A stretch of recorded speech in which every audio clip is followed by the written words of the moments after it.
Hello, kids, and welcome to the Fearless Floyd Show. I am your host, Fearless Floyd. Fearless Floyd Show on Telegram, BitChute, YouTube, Rumble, fearlessfloydshow.com, Fearless Floyd Show at yahoo.com for the email. I know that's a lot of information at once. Like, subscribe, hit that notification bell, leave a comment below, share the video. God and everybody, thanks for being here. Really do appreciate it. This is part, yikes, 5 of those and 4 of those.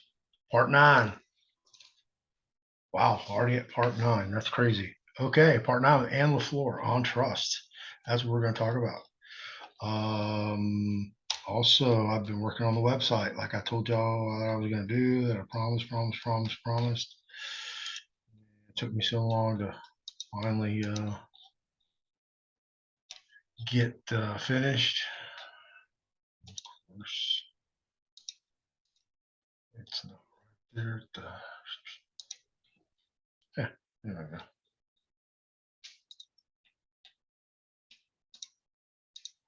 And I just admitted and share. Here you go, kids. That's the website, classes. Just hit that. Scroll all the way down, classroom. Take you all to classes. This one's coming up Saturday. This one's Tuesday. There you go. I've got more to add. All right. And anything else you need to know, just come over here. Upcoming events, apparel, archives, videos. All right. There we go. How you doing, Ann? Good. How are you? Happy Sunday. It is Sunday, that's for sure. Yeah. Well, I should say it's happy Doomsday Sunday. We got attacked. Okay. We're on part 9 already. Wow, that's Oh crazy. my God, is this not the 11th anniversary? It was in 2000 no, it's the 21st anniversary. It was in 2001. Wow. Yeah. Amazing. Yeah, it's really amazing. We should be on part 9 today. I know. I think we're on part 9 today. We are. Wow. I'm waiting for PowerPoint to open up. I'm over here operating behind the scenes.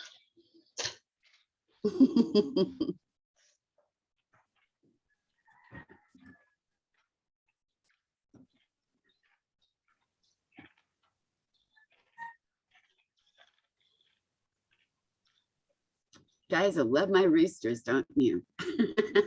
Pardon? I said everybody's gotta love my roosters, don't they? They crow on almost every video. Right? No joke. Let's see what we have here. Well, I think we have 6 or 8 roosters in the river. We had a mom that just hatched 11 little chickies. Roosters in the river? We got quite a family in the river. Oh. Okay.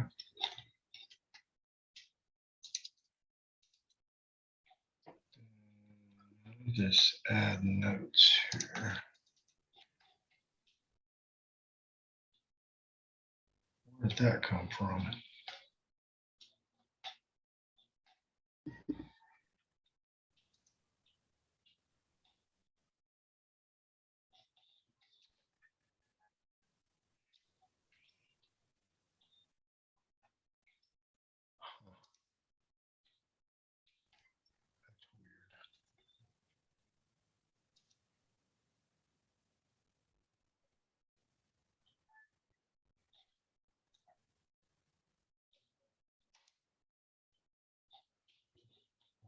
doing that.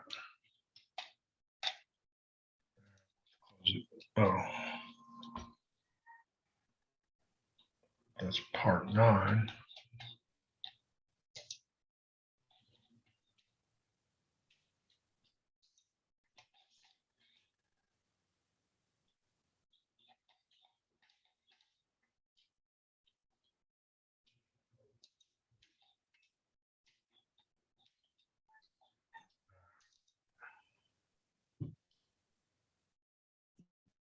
You having a hard time opening it? Yeah, I opened it. It was just a, I guess a corrupted portal. I don't know. Yeah, it works fine now. Oh, okay. 16 panels. Yeah, I don't know what's up Yeah. there. Sounds about right.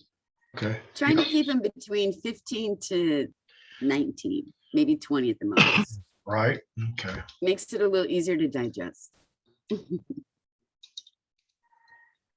All righty. Share the screen. This over here. Get that down to 1 person. All right. And here we go. Trusts, part 9. How do trusts work? And before I dive into this, how close are we to like writing something? We have, I think, maybe, okay, I've done up to 11, and I think after 11, I have maybe 3 more to go. And Okay. then we should be able to start, like looking at different types of trust, like what we're working. I mean, every day we use express trust, they're implied express trust, and we literally can have hundreds of them per day by everything we do. If we go to the market and we use our check, cash, or credit card to buy something at the market, we just created an implied or express trust. And the notes we're using are promissory notes. So I'm working on a devious scheme with all these people to try to think of this to get, because the way it's working, there's got to be a super simple way that is not as complicated as all these people are doing, because the queen died and everybody used to write accepted for value. Well, it doesn't work anymore. So there's got to be something that's in our favor, because all these accounts we are creating literally, have, trust res in them. Every time we pay something, it's a trust res. Or we use that, we use electricity, we have our electricity account, that's a trust res. So there's got to be a simple, super easy solution now the queen's gone, for us to literally just, send in our trust contract back to the company and tell them to credit our accounts, because they're all broke and insolvent. So I'm going to work on that one to try to figure out how it's going to be super easy for us to start crediting our accounts, so that we can just send in instead of paying our payment vouchers and our coupons, we just, set it up with them, because they collect on it on a monthly basis anyhow. They're the experts on it. So why should we rack our heads? Why don't we just let them do it?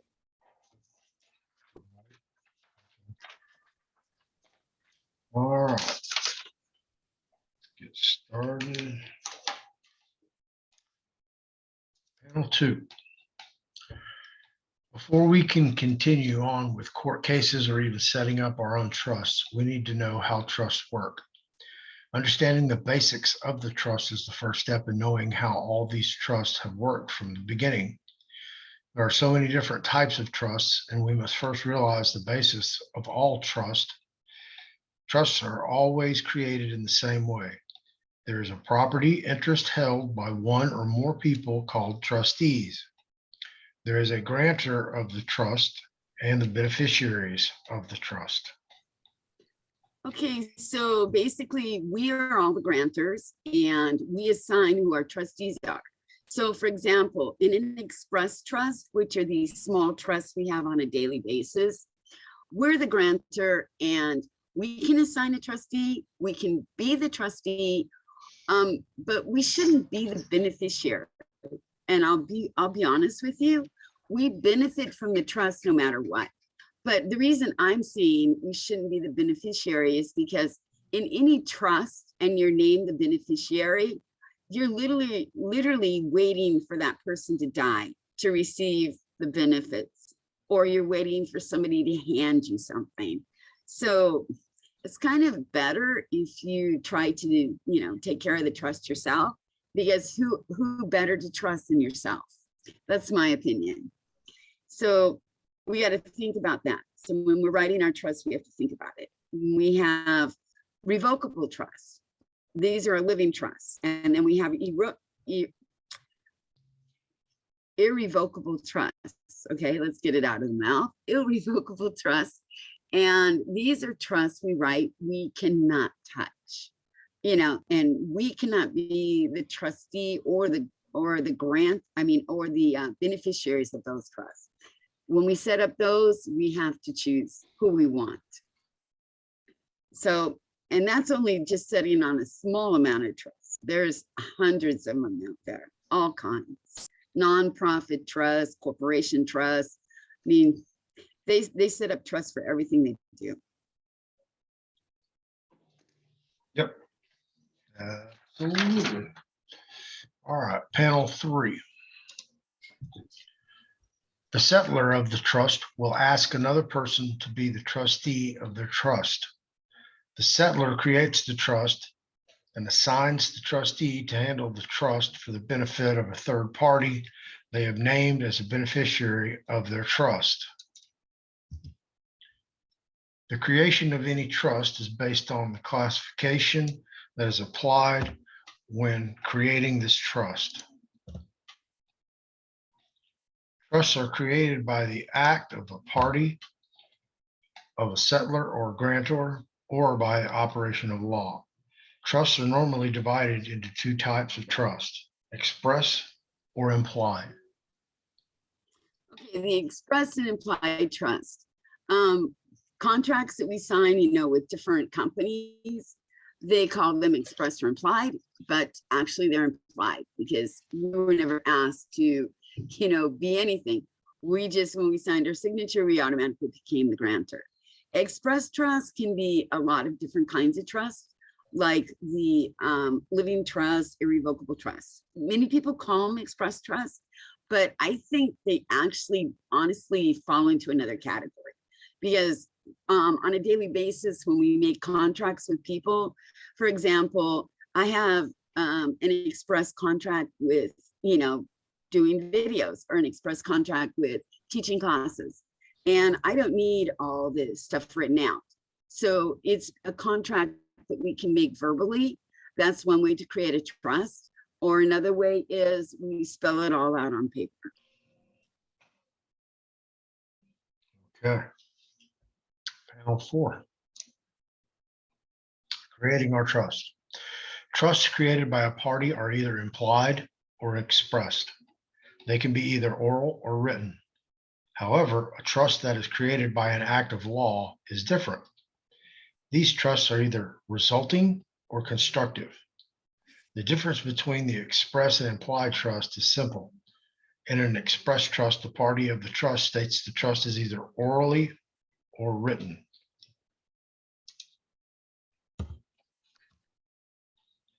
It is in a language Yes. that we can understand. In an express trust, the party of the trust states the trust either orally or orally or It's either orally or written. Yeah. yeah, in writing. More proper. Yeah. Okay, so we know courts, they're constructive or resulting trust. The contracts we sign with banks are the same thing, constructive or resulting. Credit card companies fall into that category. There's a lot that falls into that category. So once you understand how these different categories, you know, work, how you can apply them to yourself and how you can recover the trust that you had no idea you were being manipulated into. So one thing is, you've got to start learning how to understand what kind of a trust you just signed and how you sign your signature and how you accept it. Okay. Panel 5, common law protections. When the implied trust is created using an inferred language that arrives solely from the conduct of these two parties, the express trust is administered by the language that is implied to create the trust. The language in the trust is what operates the trust. The trustee of the trust must follow the directions within the trust, and the benefits of the trust are what the beneficiary receives. The express trust is protected under common law. Okay, so for example, a husband and wife sit down and they want to create a trust for their family. So they start to talk about the trust. They create the language of the trust. Then they decide who's going to be their trustee. And it depends on if it's a revocable living trust, but both of them can be the trustees of it. Or if it's an irrevocable trust, then they're going to have to receive 2 trustees plus an alternate. They're going to have to choose somebody. And those trustees cannot be family members. They cannot be related to the people or anything. They have to be somebody from the outside on irrevocable trust. And the beneficiaries, you can, you do anything you want with the beneficiaries. But there is a little bit of complications with the irrevocable trust.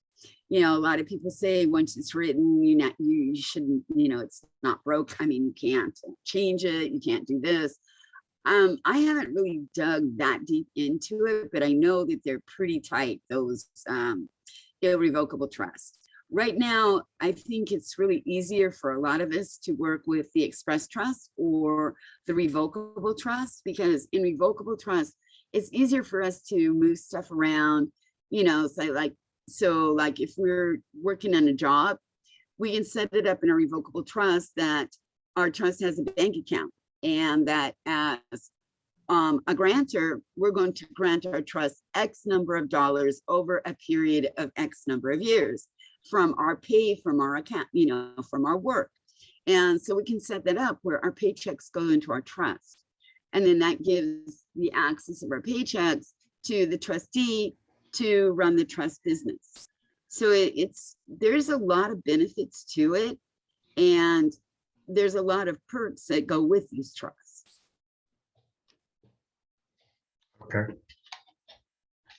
Panel 6, definition of express trust. Alfred D. Chandler, definition of an express trust from 1911.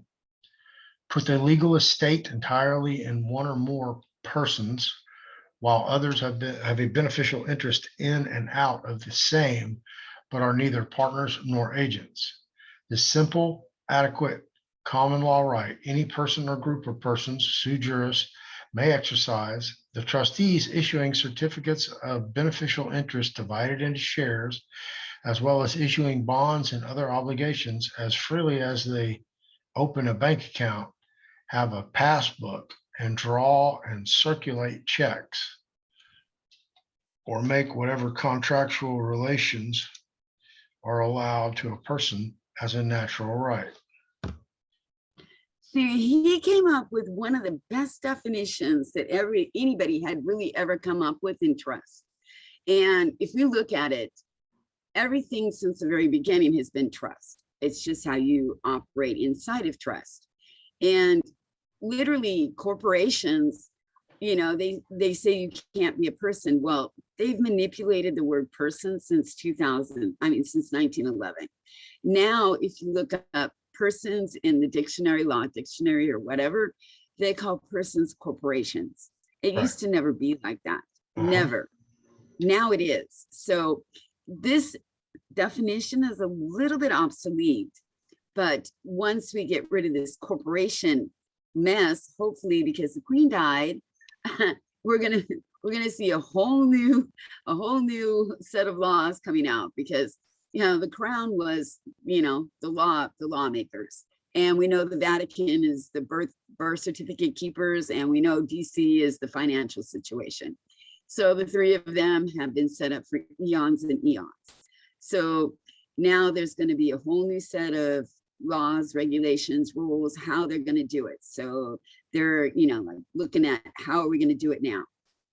Are we going to, you know, forget about it? Are we going to break the whole thing?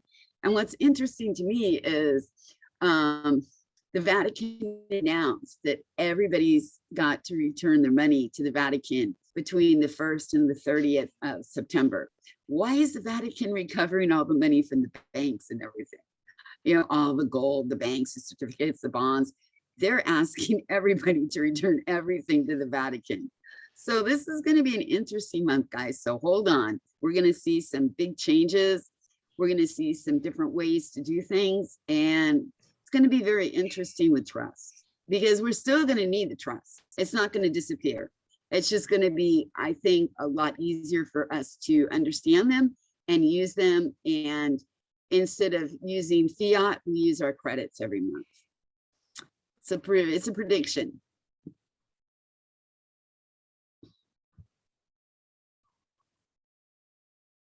Okay. Panel 7. What does this mean? If this definition of an express trust, we clearly, if this definition of an express in this,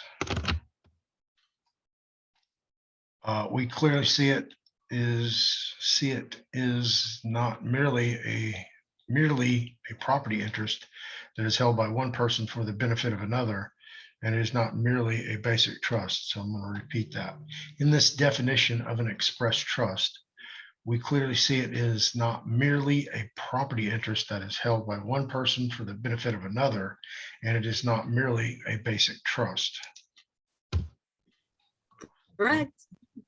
Instead, the express trust is created by a private contract that holds divisible property interest for the settlor, in which he empowers the trustee to act on behalf of the beneficiary to administer the trust in the same capacity that he may do for himself as an individual sui juris. Okay, so we saw our definition where the trustee has the right to issue promissory notes. He has the right to create bonds. He has the right to issue trust share certificates or share interest. And he also has the right to literally give the beneficiaries X number of capital interest shares of the trust. So he has a lot of, you know, possibilities, and it doesn't always deal with how much money's in there, because a trust has 100 shares of stock and 100 shares of capital interest. So basically, how much do you want to say your capital interest is worth? How much are you worth? I mean, you could literally say your capital interest is worth 100 shares. It's worth 500,000 a share. You know, you could have 500,000 of capital interest per share. You can have up to $1 million per share. Literally the same thing goes with the stocks, the certificate of stocks. The trustees are the ones who vote on how much your stocks are worth. So, I mean, we rely on Wall Street to tell us what stocks are worth, but we get to tell ourselves what they're worth. That's kind of funny. Wow. Okay.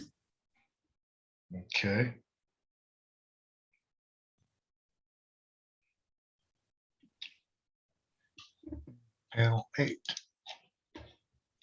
The express trust creates a trust organization that is lawful by natural rights. The person who creates the trust has the right to mold this trust into whatever form he or she pleases. In such a trust, whatever one may do lawfully for himself, he has the right to authorize another person to do for him. When this type of trust is created, it requires no benefits, privileges, or franchise from any government or outside party. Therefore, the parties of said trust will owe no duty to any government or outside party. This only holds true as long as no common law criminal or civil wrong arises from the contract of this trust.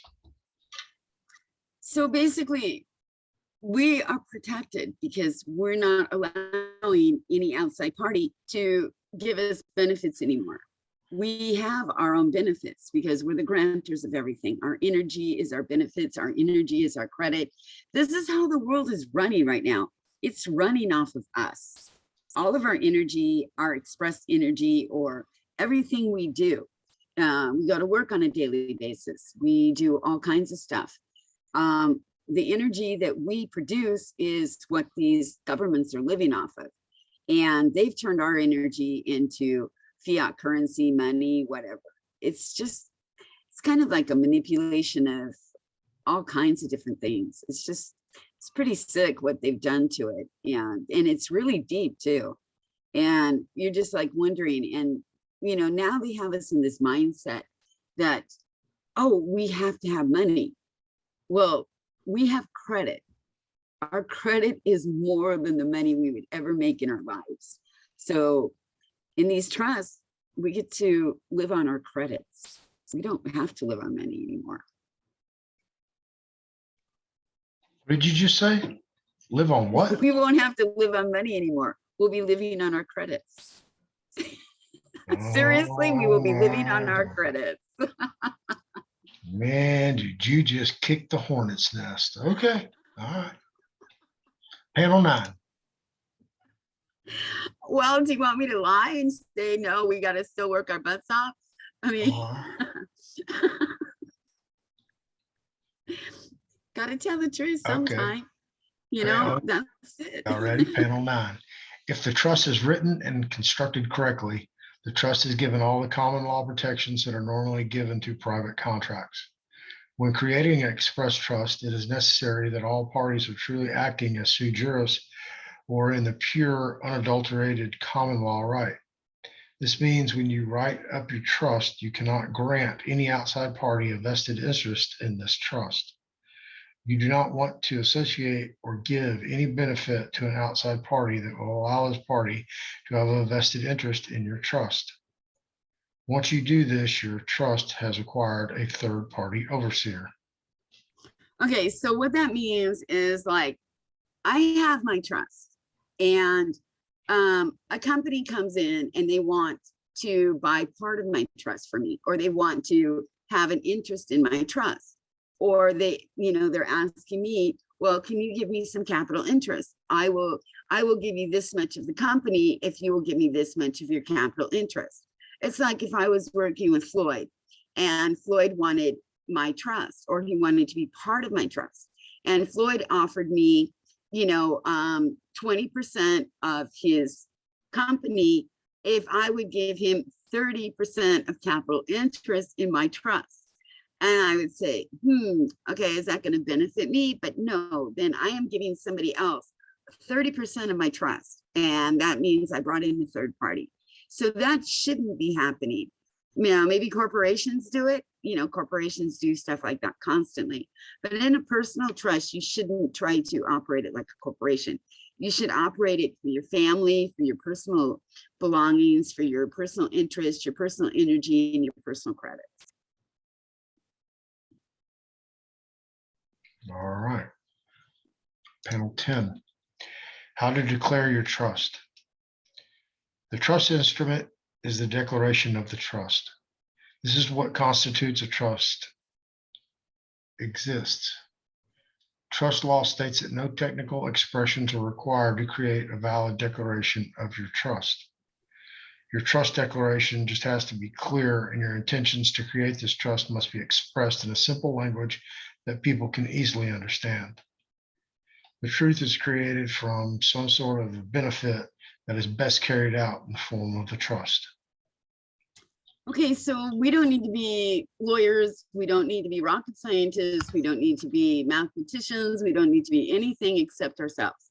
So the more simple we are in our trust, the easier we write it, and the easier and the clearer we state our intentions, the easier a person can follow it once we're gone. And they can distribute the benefits of our trust to our beneficiaries. They can distribute our trust to our beneficiaries. So if we make a trust so complicated that says, if A does this, then we won't give B that. But if P does this, we won't give C this. But if A, B, and C don't do this, we will give D that. And there, people are like, huh, what are you talking about? How are you going to determine stuff like this? So we don't want to be complicated. We want to be straightforward. Our daughter, Sunshine, is the sweetest little girl. She's been, such a help to our family. We'd like to give her 60% of the trust because she's been with us, taking care of us in our golden years. And without her help, we could never have, gotten as far as we did. Our son will get 40% of the trust. Simplify it. Don't be complicated. Yeah. Yeah, don't overthink it. Yeah. Try to get slick where you don't need to be slick. Yeah. Panel 11. We can create our trust using a declaration or even a will we create. When creating an express trust, it is preferred we create the trust using a declaration. We are not obligated to use any type of technical expressions when we create our valid declaration of the trust. The words we use in our declarations must clearly state what the settler's intent is when this trust instrument was created. When writing our declaration, we must properly construe the intent of our trust, the objects, the property of the trust, and the manner in which we want our trust handled. So just think about it. You sit down and, okay, all of a sudden today you found out you're going to have 6 months to live because you have some rare cancerous disease or whatever, okay? Oh, So, Doc. I know, really. So what do? You freak out. Oh, what am I going to do? How am I going to take care of my affairs? Just sit down and just start listing what you have and just decide who you want to give it to. And I mean, you do not need to list every single pot and pan, piece of silverware, cup, saucer, or anything like that in your house. You can say kitchen and, say, my daughter loves to cook and she loves my kitchen. Please give it to her, something like this. So don't be complicated. Just try to be as simple as you possibly can. If you miss a few items, put down miscellaneous items, split it between all of them.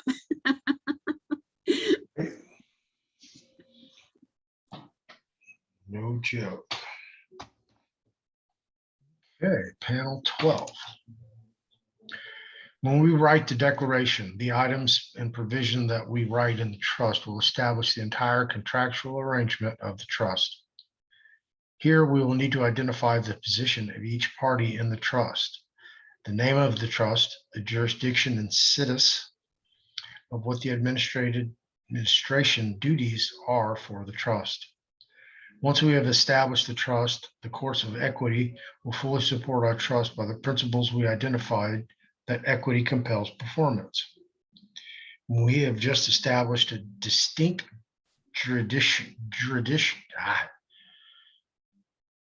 juridical personality for the trust that has standing to sue and to be sued. Yeah, some of these words you gotta like really stop and hammer in. Yeah, I remember. I ran across that before. Our trust now functions as a person in commerce through the trustees we have identified in our trust. So you see, once we get out of public and we get into trust, in public, a person is a corporation. In trust, a person is you and me. We're just it. We're just there. We're recognized as a person again once we get out of public. So basically, this is just, it's just like a format. There's so many different kinds of format out there. You could write your own format, but a lot of people are starting to, get really tired of paying $100,000 or, $6,000 to an attorney to write up their contract for them. And believe it or not, there's websites out there that are free that you can literally go on these websites and get an idea of how to write your trust by just answering their questions, and their software will formulate the trust for you. And you can print it out, and that gives you a basis to start with. And it's a good basis, especially if you don't know what you want.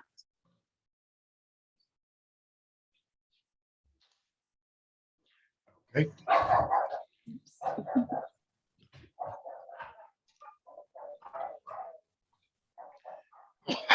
Panel 13, natural person. When writing our trust, excuse me. When writing our trust, we use the term natural person. The natural person is applied to the express trust by the courts of equity. We have set up the administration of the trust. It is being carried out by men or women acting as natural persons inside the trust. Under trust law, the application of the trust right of contract is alienable. Mhm. Creator's natural right of the contract are obviously not alienable. Okay, so the whole thing is everybody's into this status and standing and symbols and this. The thing is, while we're in public, we're a fictitious entity. That's the end of the story. We were given that because, I mean, being honest, when the fire of London took off, and they didn't do it to trap us in the beginning, but later on it became a trap. They just had no idea after the huge fire of London how many people were alive and how many people were dead. And they had no way of telling. So basically they just decided, okay, everybody's dead. And you need to come to us and tell us you're not dead and we'll restore your status. Well, I don't think they told anybody this because it wasn't a lot of people who went in to figure out if they were dead or alive. Maybe they did. I wasn't alive back then, so I have no clue if they did it or didn't do it. And from then on, this was the whole thing. We were born, our mother was supposed to go declare us alive and fill out the paperwork. She didn't, so we were put dead. So they just followed the scenario. So it's just something that goes on. So we don't need to say, I'm a real live man or woman. I am, God's creature. I'm this, I'm that. And we don't need a title or a name. We are a natural person. So when we get into trust, we know who we are. We're a man or we're a woman, or I hope we know who we are. So basically, we don't need to deal with all these titles and statuses and standings and everything else, because in trust, we're the grantors, so we stand high. And trust law is the highest law of the land. It's the law of the air. So get out of the public and get into trust. It's so much simpler than spending how many months trying to file paperwork to say who you are that doesn't really match who you really are. Okay. Panel 14. An express trust possesses the right of all enjoyment inter alia. With a trust, you will benefit from the contract the trust enters into. Included are all the obligations that are imposed under the contracts the trust enters into. In an express trust, you possess the ability to hold your own property. You have the right to engage in business transactions. The trust will incur liabilities, which could include tax liabilities. You'll also be able to assure creditorship, which includes secured party status, just like any other legal person. So basically, once we get into trust and we get into express trust, writing our revocable trust, using our banking, using everything through the trust, we get out of the public. And we get so many more benefits, just like corporations. I mean, do you think corporations, operate in public? No, the only thing they're operating under is their smoke screen. They're actually operating behind the scenes.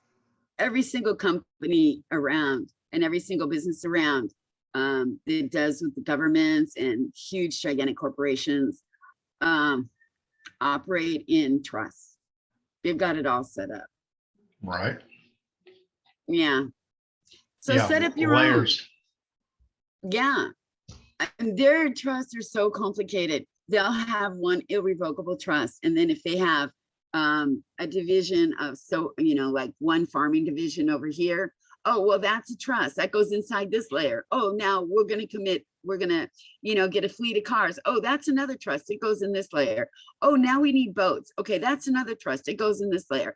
So they layer their trust so deep. It's like, it's mind blowing how many layers of a trust you can get. And I'm not really sure a common person, or, like I would actually need something like that. I think one simple irrevocable trust that, puts the assets in it, and a revocable trust that I live on. I just think that would be plenty. What if you had some kind of algorithm that could multiply your trusts to where it was like it never stopped?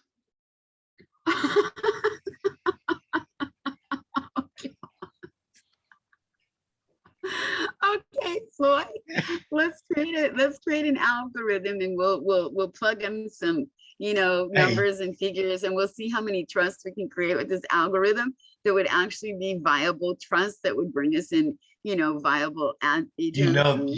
That's sick though. As soon as the words came out of my mouth, you're like, ooh. Yeah. I know. I'm just like, how many algorithms do you want to produce? How many trusts? How many alienable or unalienable trusts? Yeah. Yeah, absolutely. That was pretty bad. I agree. Yeah. I come up with some crazy stuff sometimes. All right, panel 15. We're almost done. Summary. I used to date that girl. Summary. There are many benefits. Okay, I'm sorry. I'm sorry. There are many benefits in creating an express trust to handle our everyday lives. What we have found out so far is that trusts are express or implied trusts.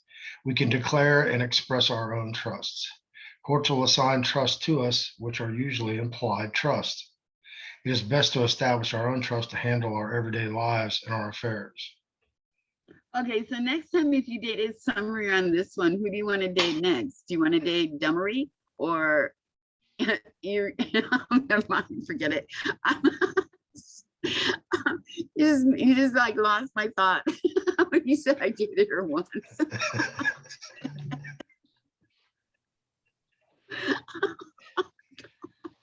Got you too, huh? Yeah, that was like, oh, sorry, I used to keep on going. Yeah, no matter how fast and how far you run away. Oh, that was pretty good. Okay. So damn tentacles trying to catch anywhere. So what we're trying to get into, guys, is understanding more about trust and how they will benefit us instead of just living like we're living. Our bank accounts on the public, I mean, they're charging us, I don't know how much money, and their fees, this, that, something else. Once you get all that stuff moved over into your trust, you're not paying the bank all those fees every month. And the bank just, good grief.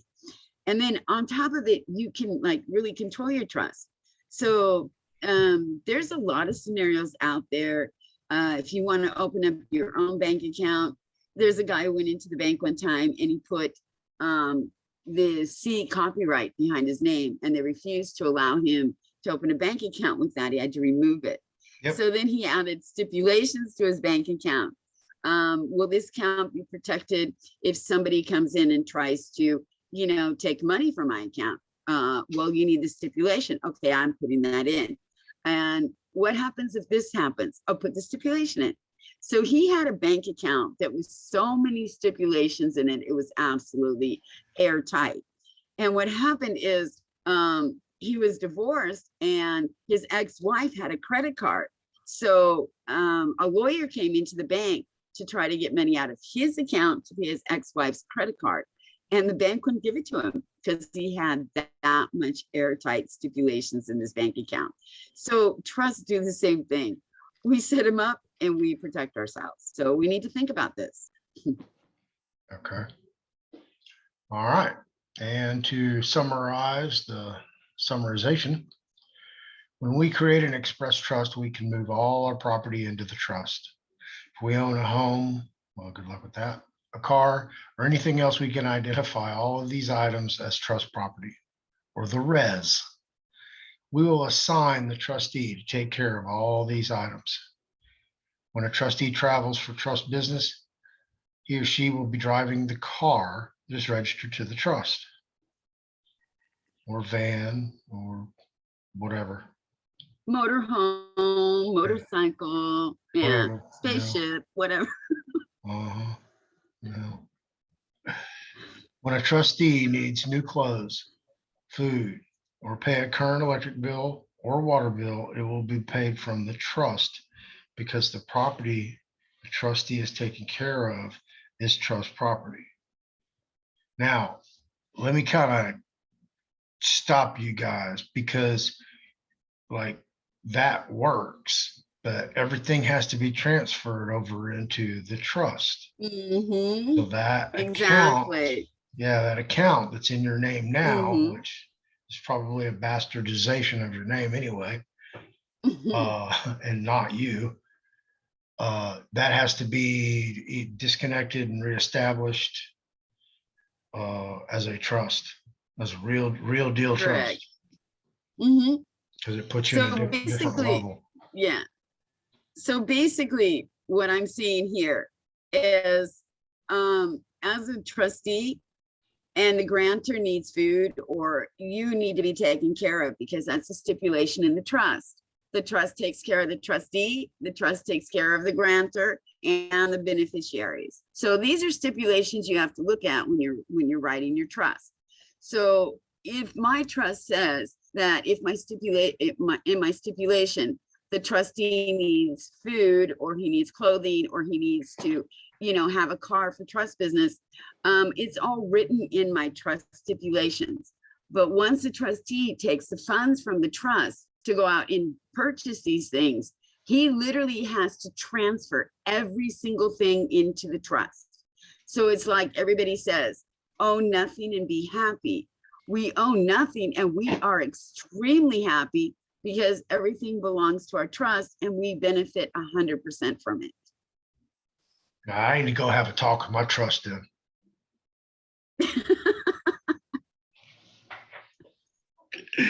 I don't think I'm getting all my benefits from my trust. Yeah. Looks like we're at square up at LA Fitness. I'm ready. Oh no.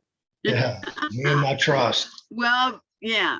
So you've got to get it. If you're the grantor and you're not receiving your benefits, you better get after those trustees, man. Yeah. Or if you're the trustee and that grantor didn't give you those benefits, you better get after that grantor. One of the two. Yeah, no joke. Yeah. Okay, so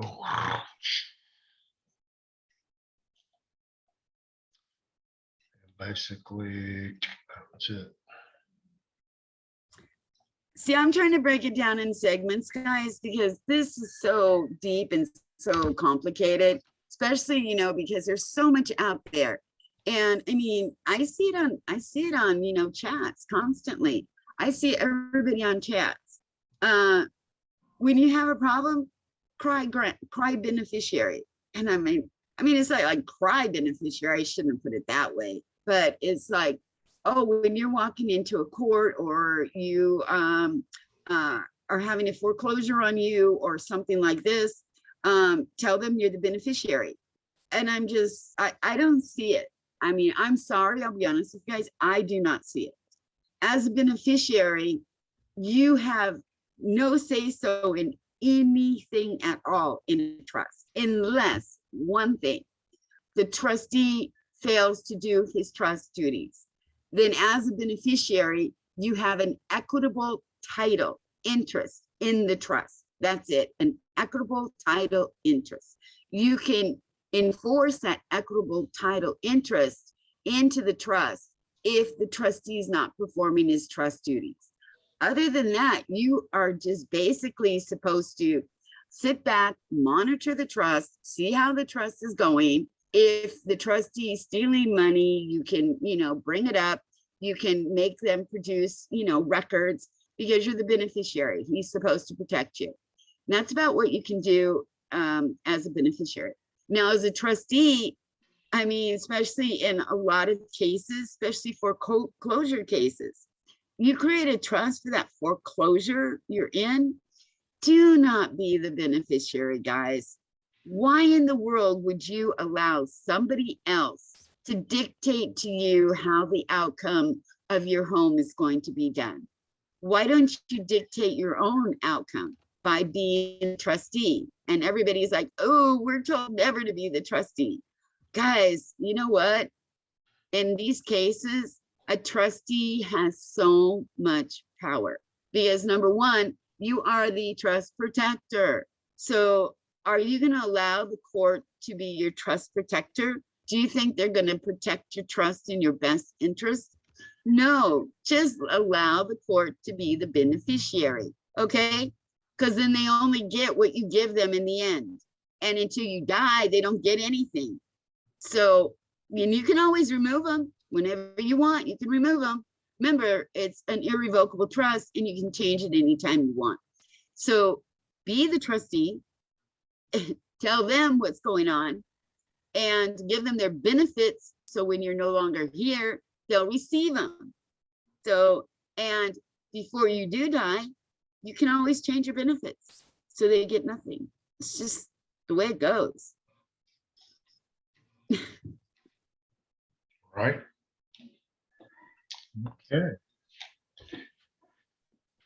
How much gas you have in you? I've got, yeah, it's Sunday here, so we usually eat early. So I'm gonna, like bug off in a bit and go cook. Okay. I don't even know how long that one took. You have another one in you? You want to do another topic? Well, not really today, because I do have quite a few. I'm back without Ann. And so thank you for watching the video. Hope you learned something, a little bit more about the implied and express trust.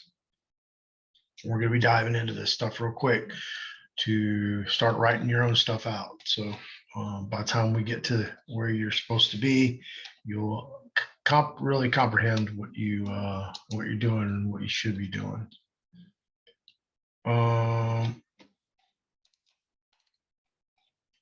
And we'll go over this again, fearlessfloydshow.com.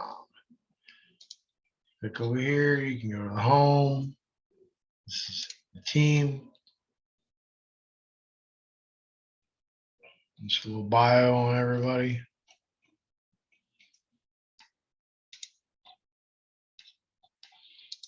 Upcoming events. I want to start doing a daily talk show, so I need to get that figured out, what that looks like. And this is empty, templates of docs, because I just haven't loaded it up yet. Apparel. Of course, you've seen the t-shirts. Just put some new ones up there.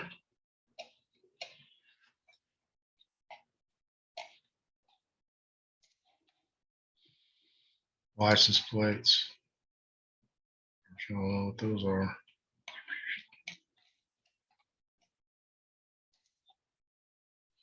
And this is an archive of videos, which I'll set up. And then, of course, the classroom. Tell you what classes are coming up. Got 2 of them coming up, kids. So y'all get in where you fit in. There you go. This one's Tuesday. This one's Saturday. Get on it. Get in it. You like me, you like the video, you like the subject matter, you like my guest, like, subscribe, notification, share, leave a comment below. Get on the Telegram, Rumble, BitChute, YouTube, fearlessfloydshow.com, fearlessfloydshow@yahoo.com, email. I'll be around.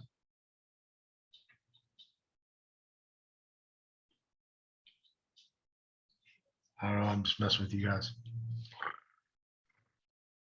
So thanks for watching the video. I appreciate it. We'll see you in part 10 with Ann LeFlore on trust. Absolutely.